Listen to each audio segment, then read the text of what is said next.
잘못된 사람은 결국 멀어지지만 옳은 사람은 반드시 다시 만난다는 말이 있습니다. 여러분, 저는 희진입니다. 영상 하단 설명을 클릭하고 가입하여 더 많은 혜택을 누리세요.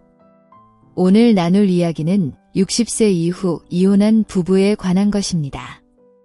결혼이 끝났다고 해서 사랑을 다시 찾을 수 없는 것은 아닙니다. 지금부터 퇴직 후 이혼한 사람들의 이야기를 들려드리겠습니다.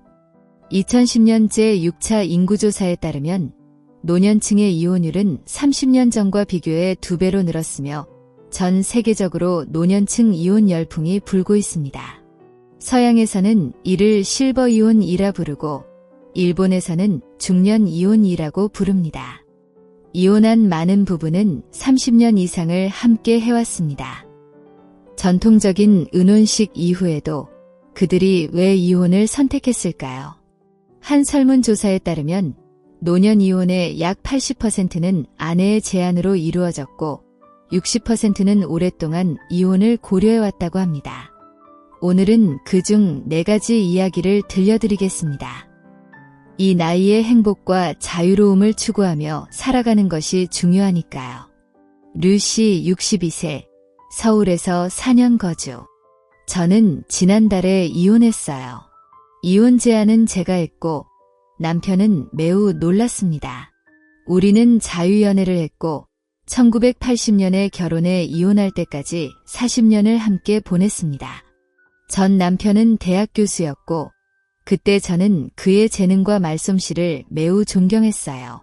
연애 시절에는 아주 달콤했고 우리는 함께 많은 일을 했습니다. 결혼하고 자식을 낳고 평범한 행복을 꿈꾸며 살았죠. 집도 몇 채 있었고 아들도 키웠습니다. 하지만 사람은 변하는 법이죠. 청년기, 중년기, 노년기로 갈수록 사람은 달라집니다. 나중에는 서로 할 말도 없게 됐어요.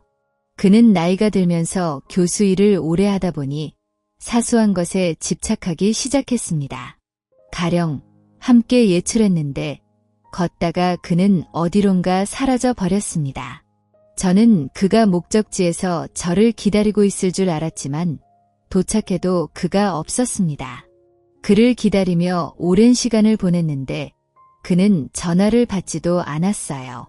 제가 그에게 의견을 제시하면 그는 듣지 않고 제가 너무 참견한다고 말했어요. 또한 그는 내가 어디 있든 마찬가지 아니냐. 남자들은 다 똑같다고 했습니다.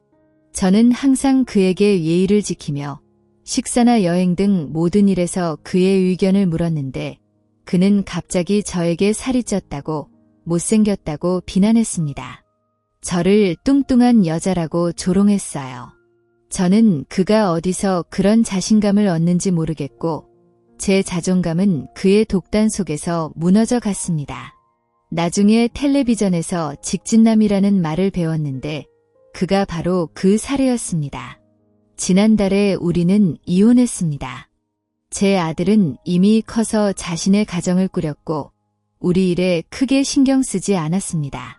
저는 이혼을 결단력 있게 제안했고 이혼 합의서에 따르면 공동재산과 집은 모두 그에게 넘어갔습니다. 저는 일찍부터 저축을 해왔고 제 명의로 된 집도 있으며 연금도 있기에 전혀 걱정하지 않았습니다. 남편은 제가 정말 이혼할 줄은 몰랐던 모양이에요.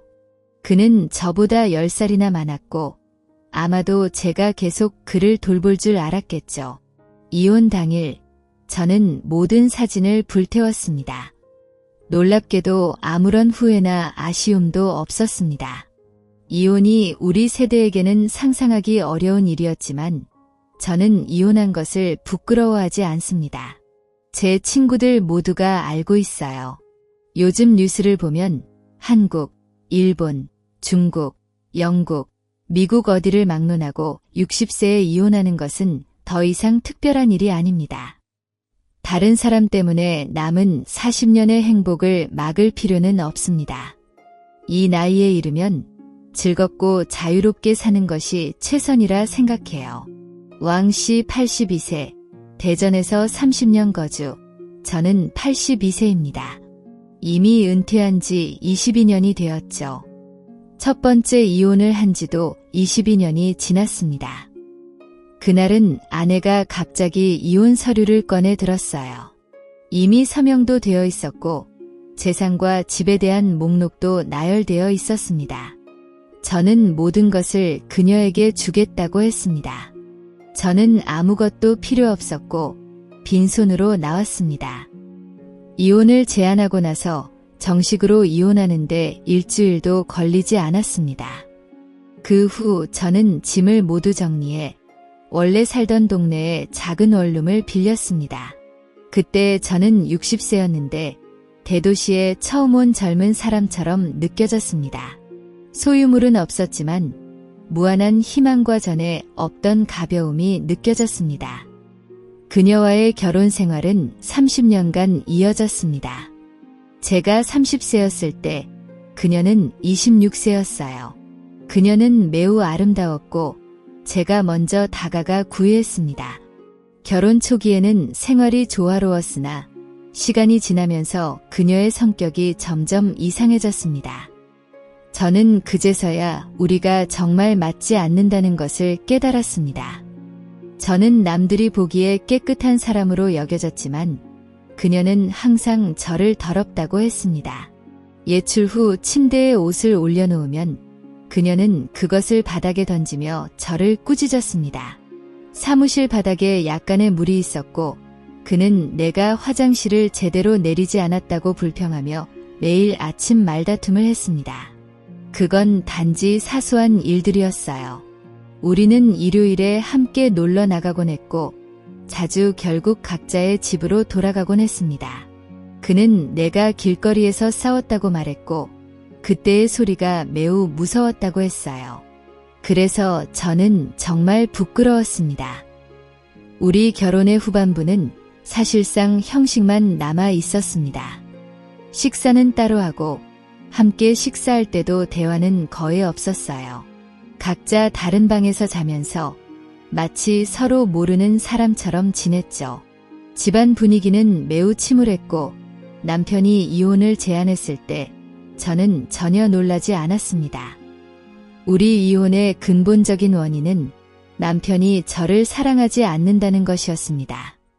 이혼을 결심한 후에야 알게 된 사실인데 남편은 결혼 첫날부터 작은 검은 수첩에 제가 언제 무엇을 했는지 적어두었더군요. 그 수첩에는 그가 생각하는 저의 잘못들이 기록되어 있었습니다. 결혼 첫 해부터 시작해 수십 장에 걸쳐 기록이 되어 있었고 한 장 한 장 넘길 때마다 제 마음은 산산이 부서졌습니다. 수첩을 다 읽고 나서 저는 완전히 절망했습니다. 만약 지금 다시 선택할 기회가 주어진다면 저는 그와 결혼하지 않았을 것입니다.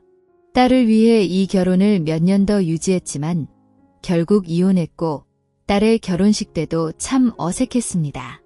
그해 6월에 딸이 결혼했고 7월에 남편과 이혼했으며 8월에 저는 퇴직했습니다. 딸이 결혼한 후 어느 날 딸이 저에게 말했어요. 아빠, 제가 결혼해보니 왜 아빠가 이혼을 하셨는지 이제야 이해가 가요. 딸의 결혼 생활은 행복했지만 그녀는 저와 전처의 예전 생활을 떠올리며 말했습니다. 사실 노년층의 이혼은 복잡하지 않습니다. 주민센터에서 이혼 절차를 밟고 재산을 분할하는 것은 어렵지 않아요. 그러나 노년층에게는 재혼이 더 어렵습니다. 재혼은 두 사람만의 문제가 아니라 두 가정의 문제이기 때문이죠. 전처와 이혼한 지 10년 후 저는 다시 결혼했습니다. 이번 결혼은 4년간 지속되었고 그녀는 저보다 18살 어렸습니다. 처음에는 잘 지냈지만 나중에 그녀가 인터넷상에서 문제를 일으켰고 이를 지적한 후 그녀는 저에게 냉담하게 대했습니다. 제가 억지로 유지할 이유가 없다고 생각해 이혼을 결심했습니다. 저는 원래 낙천적이고 자신감 있는 사람이라 이혼 후에도 외로움을 느끼지 않았습니다. 적당한 짝을 찾지 못하더라도 저는 혼자서도 충분히 잘 지낼 수 있습니다. 두 번의 결혼 사이 10년 동안 저는 혼자 살았습니다. 그 시간 동안 저는 댄스를 배우기 시작해 라틴 댄스와 표준 댄스 강사가 되었습니다. 올해 저는 82세가 되었지만 젊은 시절부터 운동을 꾸준히 했기 때문에 지금도 매우 젊어 보입니다. 저는 대화를 나눌 때 주로 40에서 50대 사람들과 이야기를 나눕니다. 동반자를 찾는 이유는 단순히 서로 돌봐줄 사람을 찾기 위한 것뿐 아니라 여전히 사랑을 추구하고 싶기 때문입니다. 결국 인생에서 몇 번이나 30년을 함께할 수 있겠어요? 저는 더 이상 타협하지 않기로 했습니다. 김씨 65세, 서울에서 31년 거주, 서울에서 은퇴 후에도 학교에서 다시 초빙되어 교수직을 맡아왔습니다. 마지막으로 은퇴할 때까지 학문적 연구에서 완전히 벗어나 많은 시간을 집에서 보내며 저의 삶과 결혼 생활을 다시금 생각하게 되었습니다. 아내와 저는 대학 동창이었고 서로 좋아해 결혼했습니다. 처음에는 서로의 재능을 높이 평가했고 모든 이야기를 함께 나눴습니다. 그녀는 저를 학문적으로 계속 지원해 주었고 저는 학사 졸업 후 박사학위를 취득하고 학교에 남아 강의를 시작했습니다. 아내는 회사에서 일했지만 35세 이후로 직업적으로 더 이상 승진하지 못했습니다. 처음에는 초조해했지만 시간이 지나면서 그녀는 일에 대한 열정이 식었고 가정과 아이들에게 더 많은 에너지를 쏟기 시작했습니다. 우리는 아이를 늦게 가졌기 때문에 아내는 아이에게 지나치게 집착했습니다. 때때로 그 집착은 강박에 가까웠습니다. 저는 아이가 자라면 결국 독립할 것이니 우리도 다시 둘만의 삶을 살아야 한다고 말했지만 아내는 크게 신경 쓰지 않는 듯 했습니다.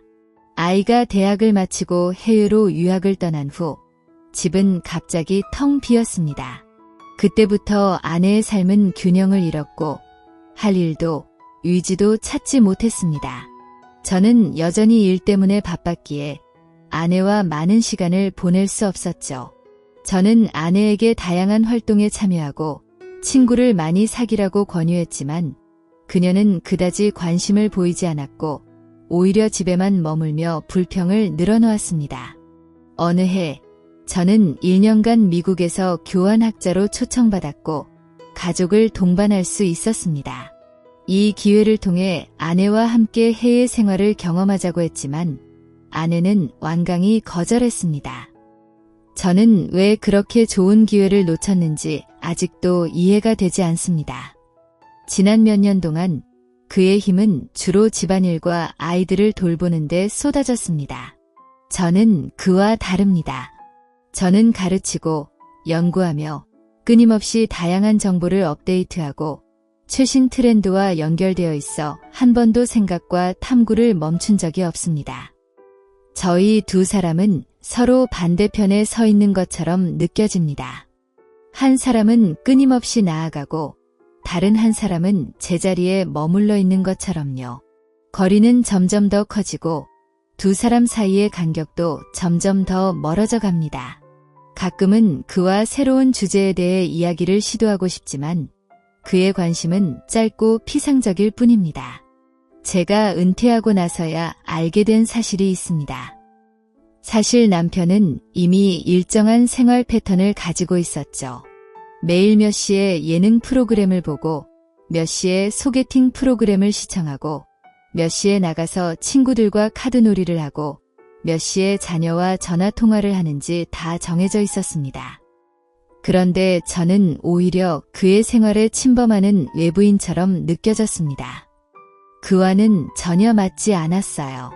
저는 노력해서 그의 생활에 맞추려 하고 제 생각을 전달하려 했지만 그는 제 말을 이해하지 못하는 것 같았습니다. 이혼을 제안했을 때 그는 몹시 화가 나고 충격을 받았으며 큰 소리로 집안에서 자신이 얼마나 많은 희생을 했는지 따져 물었습니다. 그러나 그가 무슨 말을 하든 저는 더 이상 마음의 동요가 없었습니다. 저는 더 이상 참을 수 없었습니다. 한 사람의 인생에서 몇 번이나 30년을 살 수 있겠어요? 저는 계속해서 지루한 일상에 얽매여 살기보다는 이상적인 가정 생활을 찾고 실현해 나가는 것이 더 중요하다고 생각했습니다. 미래는 길고 저는 더 이상 타협하고 싶지 않았습니다. 이혼은 제 인생에서 하나의 큰 깨달음이었습니다. 지훈 67세, 서울, 결혼 40년 차, 저의 전 남편은 술과 도박, 그리고 여성 문제까지 모든 나쁜 습관을 다 가진 사람이었습니다. 이런 이유들로 인해 저는 그를 오랜 세월 참아왔지만 더는 참을 수 없었어요. 결국 2년 전 우리는 정식으로 이혼을 했습니다. 사실 그는 제 초등학교 동창이었지만 2학년 때 반이 바뀌고 나서는 다시 만나지 못했습니다. 소개팅에서 그를 다시 만났을 때 그가 누군지 떠올렸죠. 그때 우리는 이미 25살이었고 그는 키가 186cm로 매우 컸습니다. 연애할 때는 그의 문제를 발견하지 못했지만 결혼 후 그의 진짜 모습이 드러났습니다. 결혼 첫 해에 가정폭력과 리도까지 모두 일어났죠. 저는 임신한 채 친정으로 돌아가 이 사실을 어머니에게 말하고 이혼하고 싶다고 했습니다. 그러나 어머니는 저를 꾸짖으며 그 사람은 내가 선택한 사람이라고 했습니다. 어머니는 제 편이 되어주지 않았고 저는 어쩔 수 없이 그 결혼을 계속 이어갔습니다. 아들이 태어나고 나서는 사실상 제가 혼자서 키웠습니다. 남편은 저를 도와줄 생각이 전혀 없었고 오히려 더 나빠졌습니다. 도박에 빠져 밤새 돌아오지 않고 직장에서도 제대로 일하지 않아 상사에게까지 퇴사를 권유받았습니다. 집에서는 늘 아이에게 화풀이를 했죠. 아들이 점점 성장하면서 남편은 조금 자제했지만 그동안의 상처는 컸습니다. 이혼은 오랫동안 저에게 큰 고민거리였습니다. 제가 살던 지역 사람들은 매우 보수적인 사고방식을 가지고 있었고 저는 어릴 때부터 강한 사람이 되고 싶었습니다. 그래서 집안의 문제가 밖으로 드러나는 것을 원하지 않았습니다. 병이 나서 침대에 누워 2년 동안 몸져눕게 되었습니다. 그동안 남편은 저를 돌보지 않았고 오로지 제 자식들만 저를 보살폈습니다. 그때 저는 결심하게 되었죠. 이혼을 해야 한다고. 그때 우리는 이혼 협의서를 썼지만 정식으로 민원처리소에서 서류를 제출하지는 않았습니다. 이후 저는 혼자 힘으로 살아가야 한다는 생각에 매일매일 열심히 일했습니다. 학교 식당을 몇 년간 운영하면서 120명에서 최대 170명까지 음식을 준비했죠. 65세가 되었을 때 저는 마침내 그와 정식으로 이혼할 수 있었습니다. 이 이혼은 무려 27년간 지연된 끝에 이루어진 것이었어요. 저는 그동안 자식을 키우며 살아남았고 제 힘으로 돈을 모았습니다. 이제는 다른 사람들의 시선에 얽매이지 않고 당당하게 이혼할 수 있었습니다. 이혼증을 받고 민원처리소를 나섰을 때 저는 정말 기뻤습니다. 그 사람은 더 이상 제 인생에 존재하지 않을 것입니다. 이혼 문제로 저를 탓하는 사람도 더 이상 없겠죠. 이혼 이야기를 할 때면 저는 마치 남의 얘기를 하듯이 말하게 됩니다. 이제는 아무런 상처도 남지 않았기 때문에 혼자서도 매우 자유롭고 즐겁게 살 수 있습니다. 저는 글씨를 쓰고 노래를 부르고 춤추고 그림 그리는 것을 좋아합니다. 하고 싶은 것을 모두 하면서 살고 있어요. 자식들은 저를 매우 잘 이해해주고 자주 찾아와 저를 돌봐줍니다. 만약 제 인생의 절반을 고통 속에 살았다면 이제는 남은 삶을 멋지게 그리고 자유롭게 살아갈 것입니다. 많은 노년층이 이혼을 결심하는 이유는 단지 배우자의 불륜이나 가정폭력 같은 이유 때문만은 아닙니다. 그들은 인생을 다시 돌아보면서 자신의 결혼 생활에 새로운 기준을 요구하게 됩니다. 오늘의 이야기는 여기까지입니다. 여러분의 생각을 댓글로 알려주세요. 여러분과 다시 만날 날을 기대하겠습니다.